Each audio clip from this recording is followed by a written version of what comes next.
Nowadays, we are inundated with so much information. It's incredibly difficult to know what to do with especially our fitness journeys because whoever is advertising to you is going to be advertising to everybody. They're not necessarily advertising just to you, and so when it's time to try and figure out what path is right for you, what thing is right for you, what information is right for you, it becomes very difficult to understand what that can be. And so what I'm going to do today is just kind of walk you through what I do when somebody comes into my gym, so you can kind of see the way you can individualize and the paths that you can take when it comes to whatever your particular fitness journey is. I have 3 different categories that I look at. The first category is look better, then we got feel better, and perform better. And I've got 2 bonus categories that we might get to if we have time.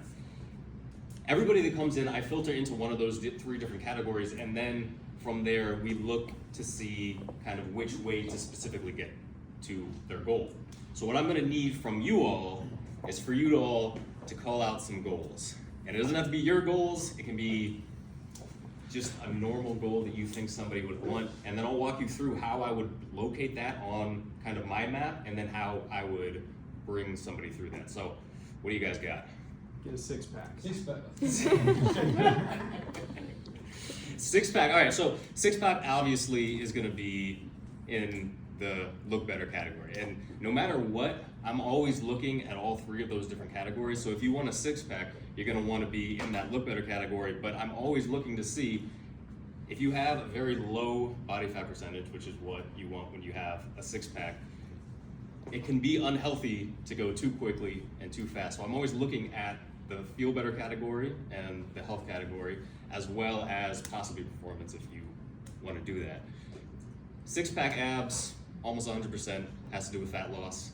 Fat loss, and we can talk about this much more in depth as to why I go through this process when I do it, but fat loss, the way that I do it when somebody comes in, muscle gain comes first, then how much protein you eat,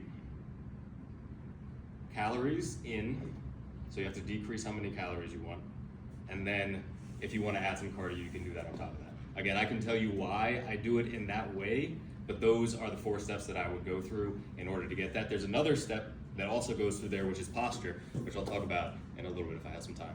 What are some other things? Yeah. Stretch my hamstring to 120 degrees. 120 degrees? Like, yeah, because you know you stretch it, it's kind of like 90 degrees right now. Sure. Now I want to make it 120. Yeah, so the interesting thing about stretching, and when you talk specifically about your hamstrings, that goes into the feel better category, right? Normally that's what people would think about it, but it could also go in the performance category if you have a specific reason for that. So that's what you always need to be thinking about, like what's my reason for doing this? If you have like, I don't know, you want to fold yourself in half because you want to go on stage and do some circus delay or something like that, then that goes in that performance category and we need to know that. But the interesting thing about the hamstring and everything is they're all connected from the bottom of your foot all the way to the top of your head right there. And normally when it comes to the hamstrings, it's not because they're super tight, it's because they're, well, you can be tight and like work too hard, or you can be tight and stretch too hard. Normally it's because you have too much of a stretch between your hip and your knee, and you have to adjust your pelvis more than it has to do with actually stretching your hamstrings. What else we got?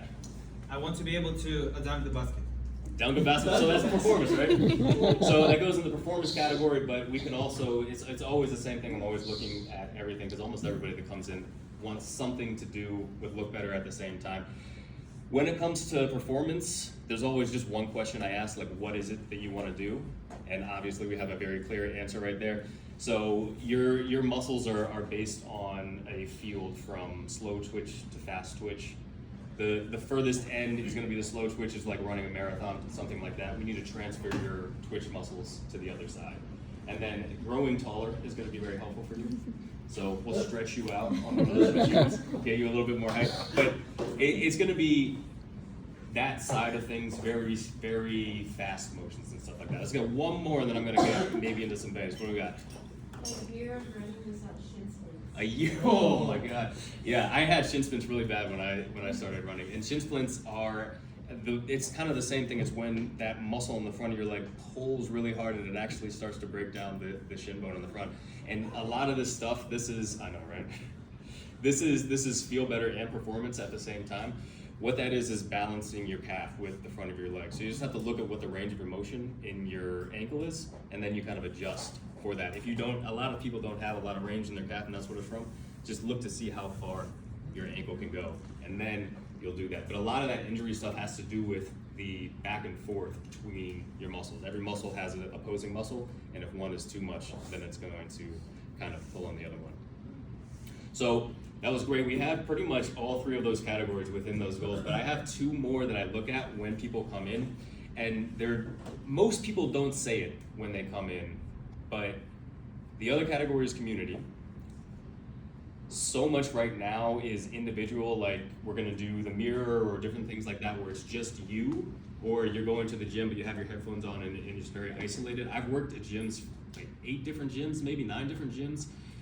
Most of them have been around for at least 20 years, and there have been members who have been in those gyms for at least 20 years, and every single time the same reason that those people continue is because they found a community within that gym that they want to continue with. So whenever you're looking at what the thing that you want to do next with, it's very important to find a group of people that you really like, because it can be very difficult, and if when you come into the gym, you find that you like the people that you're around, it's so much more simple and so much easier to come in because you're showing up for them and not showing up for this hard thing that you have to do.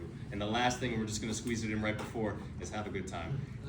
Like, sometimes, at least 30% of my workout is just things that are cool, that I like, that are just enjoyable. So when you're doing something, it's completely fine to just decide, this is something that I really enjoy, this is something that I like, and I'm gonna do it because of that, no other reason. Good luck in your fitness journeys. Great work.